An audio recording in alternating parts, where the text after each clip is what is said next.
Hi everyone. Before you spend a single dollar buying a Funding Pips challenge, stop. Watch this first.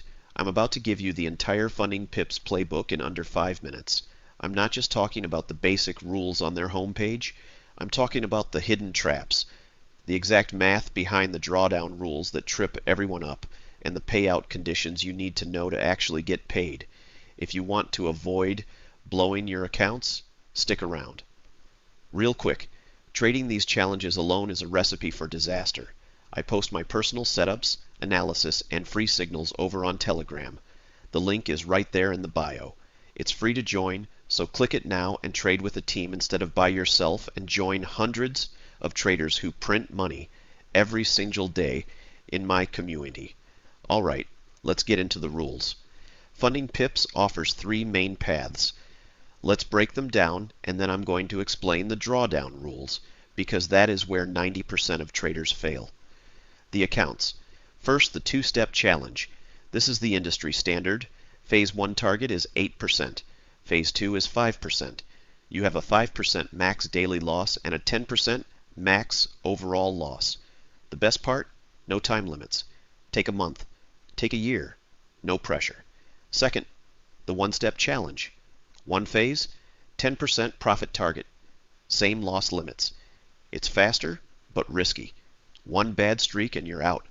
Only do this if you are highly experienced.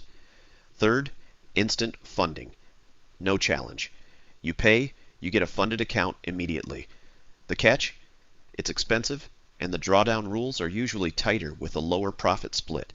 This is strictly for consistent, low-risk scalpers. The drawdown deep dive, crucial update, visuals, a whiteboard animation, a bag of money labeled $10,000, red lines showing the drop. Narrator. Now listen closely. This is the most important part of the video.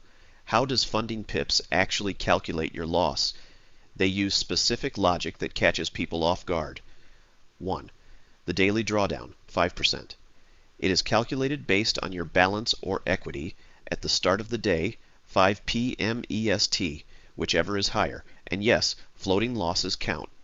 Example, imagine you have a $10,000 account. Your daily loss limit is 5%, which is $500. If you open a trade and it floats in the red by negative $501, even if you don't close it, you fail. The account is breached immediately. Many traders think, oh, I haven't closed the trade yet, I'm fine. No, you are not. Equity dictates the breach. 2. The overall drawdown, 10%. This is usually static. It is based on your initial account balance. Example, on that $10,000 account, your max overall loss is 10%, or $1,000. If your equity ever drops below $9,000 at any point, the account is gone. It doesn't matter if it happens in 1 day or over 3 months. 3. Trailing versus static. The trap. Be careful with instant funding or different account tiers. Some use a trailing drawdown. How trailing works.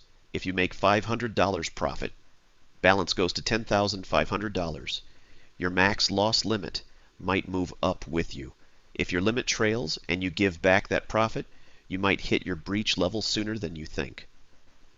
Funding Pips generally uses a static overall loss on the challenges, which is great, but always read the dashboard to see if your max loss number has moved.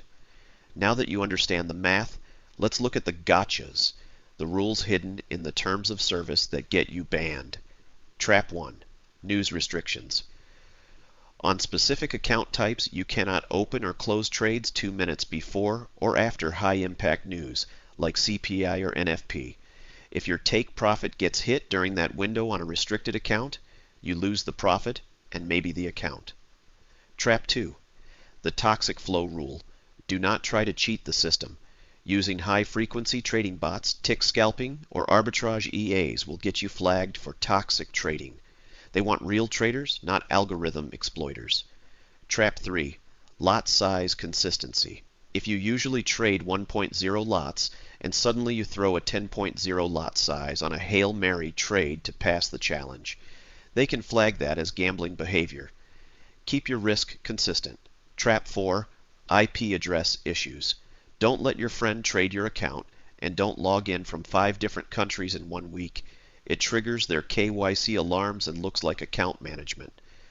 Okay, so how do we actually pass this thing without sweating bullets? Here is the safe pass blueprint. 1. The risk rule. Risk 0.25% to 0.5% per trade. That's it. With 0.5% risk, you would need to lose 10 trades in a row in a single day to hit your daily limit. That is almost impossible if you have a strategy. If you want the specific setups I'm taking this week to help pass these challenges, join the free Telegram group. Link is in the bio. We focus on smart risk and high probability plays. See you in Telegram.